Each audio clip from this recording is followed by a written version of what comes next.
IPS Pravin कोळपे या सुपुत्राची हत्तीवरून भव्य मिरवणूक। आमदार गोपीचंद पडळकर यांनी साखर वाटून केला आनंद साजरा।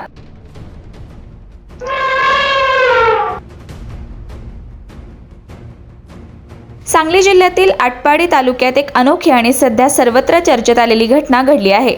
IPS अधिकारी प्रवीण कोळपे या सुपुत्राची चक्क हत्तीवरून भव्य मिरवणूक काढण्यात आली। या आगळ्या वेगळ्या मिरवणुकीमुळे संपूर्ण परिसरात उत्साहाचे वातावरण निर्माण झाले होते। मिळालेल्या माहितीनुसार आटपाडी तालुक्यात पार पडलेल्या या सोहळ्यात सजवलेल्या हत्तीवर IPS अधिकारी प्रवीण कोळपे या सुपुत्राला बसवण्यात आले होते। त्यानंतर गावातील प्रमुख रस्त्यांवरील ढोल ताशांच्या गजरात आणि जल्लोषात ही मिरवणूक काढण्यात आली। गावकऱ्यांनी या अनोख्या सोहळ्याला मोठ्या प्रमाणात उपस्थिती लावली होती। या कार्यक्रमाला अनेक मान्यवरांनीही उपस्थिती दर्शवली। विशेष म्हणजे आमदार गोपीचंद पडळकर यांनी या मिरवणुकीत सहभाग घेतला। त्यांनी उपस्थित नागरिकांना साखर वाटून आनंद साजरा केला। त्यामुळे या कार्यक्रमाला आणखीनच रंगत आली। तसेच या मिरवणुकीदरम्यान नागरिकांनी मोठ्या संख्येने मोबाईलमध्ये फोटो आणि व्हिडिओ शूट केले।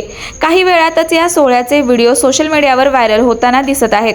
त्यामुळे या कार्यक्रमाची चर्चा संपूर्ण परिसरात सुरू झाली आहे।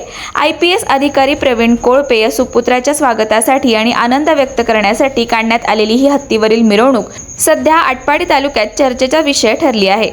आता या कार्यक्रमाबाबत आमदार गोपीचंद पडळकर नेमके काय म्हणाले हे जाणून घेण्यासाठी पहा हा खास रिपोर्ट।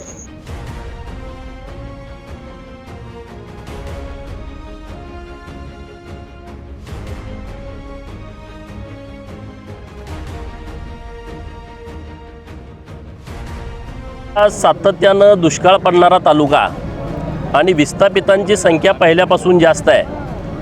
धनगर बहुल तालुका असल्यामुळं मेंढपाळांची संख्या पहिल्यापासून या तालुक्यात जास्तीची राहिलेली आहे। त्यामुळं शिक्षणाकडं पहिल्या पिढीचं आमच्या दुर्लक्ष होतं। आता आमची नवीन पिढी प्रतिकूल परिस्थिती असली तरी शिक्षणाच्या बाबतीमध्ये अत्यंत सतर्क आहे आणि त्यातलाच एक भाग आमच्या मिटकी गावचा सुपुत्र प्रवीण कोळपे अत्यंत प्रतिकूल परिस्थितीत वडील वारलेले, आजी आणि आई शेतामध्ये काम करणारी अशा कुटुंबातला मुलगा आज IPS होतोय याचा मनस्वी आनंद आमच्या सर्व आटपाडीकरांना झालेला आहे। आणि म्हणून आटपाडीकरांनी ठरवलं की प्रवीणची मिरवणूक हत्तीवरून काढायची। हत्तीवरून मिरवणूक काढण्याचा अर्थ असा आहे की जी काही मुलं आहेत नवीन पिढीतली त्याला वाटतं माझ्या वडिलांकडून मला हे मिळत नाही, ते मिळत नाही, मला गाडीच मिळत नाही, मला चांगल्या शाळेत ॲडमिशनच मिळत नाही, माझ्यावरती चांगला पैसेच खर्च होत नाही। त्या सगळ्या मुलांच्या समोर प्रवीणचा आदर्श आहे की कशीही परिस्थिती असली जिल्हा परिषदच्या शाळेत शिकलेला मुलगासुद्धा या देशात टॉपला जाऊ शकतो। हा आदर्श प्रवीणनी आटपाडी तालुक्यातल्या आणि महाराष्ट्रातल्या नवीन पिढीच्या समोर घातलेला आहे। त्यामुळं प्रवीण तर या अभिनंदनास पात्रच ठरतोय। परंतु जे उपेक्षित समाज आहेत या समाजामध्ये राजकीय हिस्सेदारी आणि प्रशासकीय हिस्सेदारीचा टक्का खूप कमी आहे आणि म्हणून एका बाजूला राजकीय हिस्सेदारी मिळावी म्हणून वेगवेगळे समाज संघर्ष करतायत, दुसऱ्या बाजूला प्रशासनातला पण टक्का वाढावा यासाठी नवीन मुलं खूप मेहनत घेत आहेत। आणि आज प्रवीणच्या रूपानं पहिला IPS अधिकारी हा आमच्या आटपाडी तालुक्याला मिळाला आहे याचा सर्वस्वी अभिमान सर्व आटपाडीकरांना आहे। आणि म्हणून सर्वांच्या वतीनं आज प्रवीणची मिरवणूक आटपाडीमध्ये ठेवली आहे। या हत्तीच्या मिरवणुकीमुळे संख्या वाढते 100%। नवीन मुलांना एक या संदर्भातलं आकर्षण तयार होते। आपण या बाबतीमध्ये काहीतरी विचार करावा, तशा पद्धतीचा प्रयत्न करावा आणि मग हे सगळं माहोल बघितल्याच्या नंतर बघण्याचा दृष्टिकोन पण नवीन मुलांचा बदलत राहतो। आणि तो आमचा एक प्रयत्न आहे की प्रवीणचा आदर्श घेऊन आणखी काही मुलं आमची UPSC करतायत, दिल्लीमध्ये अभ्यास करतायत, काही घरी करत असतील, काही पुण्यात करत असतील, तर त्या मुलांना पण यामध्ये यश यावं अशा पद्धतीची भावना या आजच्या या कार्यक्रमानं नक्की निर्माण होईल। भावना तर शब्दात नाही सांगता येत, पण ही एक हत्तीवरून मिरवणूक करण्याचं एक सिम्बॉलिझम असू शकते की या येणाऱ्या पिढीसाठी एक मोटिवेशन भेटेल आणि मला खात्री आहे मी त्यांचा एक मोटिवेशनल स्रोत बनेल। आणि या आमदार साहेबांनी जी अरेंजमेंट केली त्याच्याबद्दल मी त्यांचा आभारी आहे, खुश आहे।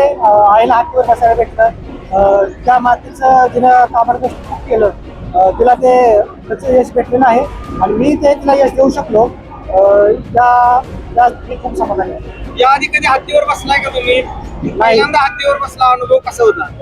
अनुभव छान होत आहे. मी पहिल्यांदाच बसलो आणि पण एक जबाबदारी पण होती हत्तीवर बसलेल्याची, की हत्तीवर बसलं म्हणजे फक्त सिम्बॉल नाही तर एक येणाऱ्या पिढीसाठी एक दिशादर्शकाचं काम करायचं आहे आणि ते मला कुठेतरी जाणवत होतं आणि हेच मी सांगू शकतो. खूप संघर्ष होता, या संघर्षातनं तुम्हाला हे यश मिळालेलं आहे. आता तुमच्या हत्तीवरून संपूर्ण तालुक्याने मिरवणूक काढली, तर काय भावना आहे तालुक्याप्रती? मी ऋणी आहे तालुक्याचा, जे या मिरवणुकीमध्ये जे आले सगळ्यांनी उत्साहाने या आनंदाच्या सोहळ्यात सहभागी झाले. पण या इथं नुसतं सहभागी होऊन नाही चालणार, पण प्रत्येकाने इथं आलेल्या एक धडा घेतला पाहिजे. आपल्या मुलांना त्यांनी शिकवलं पाहिजे, चांगलं त्यांच्यावर विश्वास ठेवला पाहिजे.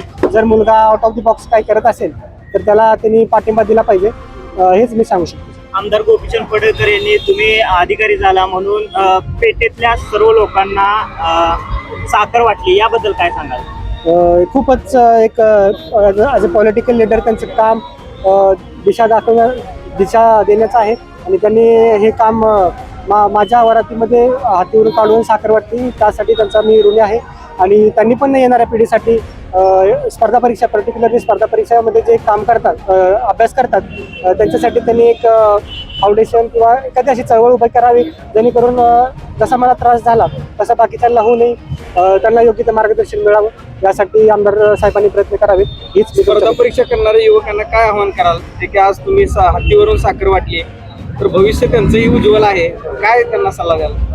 मला एक सल्ला एवढाच द्यायचा आहे की तुम्ही जर व्यवस्थित या क्षेत्राकडे येणार असाल तर तुमच्याकडे एक चांगली योजना असली पाहिजे, एक चांगला मेंटॉर असला पाहिजे, एक चांगली सपोर्ट सिस्टीम पाहिजे.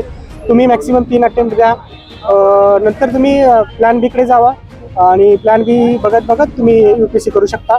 आणि हे एक UPSCचा एक चांगला प्लॅटफॉर्म उपलब्ध करून देते सोशल सर्व्हिस करण्यासाठी.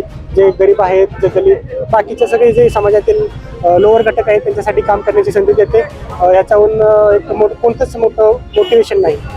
आज आजी आली होती, आजीच्या भावना त्यावेळेस खूप अशा गगनात मावत नव्हता, असा त्यांना आनंद झाला. आज त्यांनी हत्तीवर तुम्हाला बघितलं, तर त्यांच्या भावना काय होत्या? भावना नक्कीच एक आनंदित होत्या. तिच्या नातवाचं या आटपाडी तालुक्यामध्ये एवढं मोठं स्वागत आणि सत्कार होतोय, ही आमच्या कुटुंबासाठी, गावासाठी एक मोठी बाब आहे आणि खरंच खूप आनंदी आहे मी. पण याचबरोबर एक जबाबदारीची मला जाणवते ही जबाबदारी, की मी जसं मला लोकांनी रोल मॉडेल बनवलं तसंच मी त्याला पात्र ठरवू इच्छितो आणि त्यासाठी मी काम करेल. आजीची एक प्रतिक्रिया सुद्धा व्हायरल झाली होती की माझा नातू मला लाल गाडीत नाही फिरवणार, आजीचं स्वप्न पूर्ण होणार. हो, पप्पांनी तिला एकदा म्हणलं होतं की तुझा नातू लाल गाडीत फिरवेल आणि होपफुली मी आता येणाऱ्या काळामध्ये तिला फिरवेल. अशाच नवनवीन अपडेटसाठी आमच्या खबर गावाकडची या चॅनेलला सबस्क्राईब करा, आमचे व्हिडिओ लाईक करा आणि शेअर करा. धन्यवाद.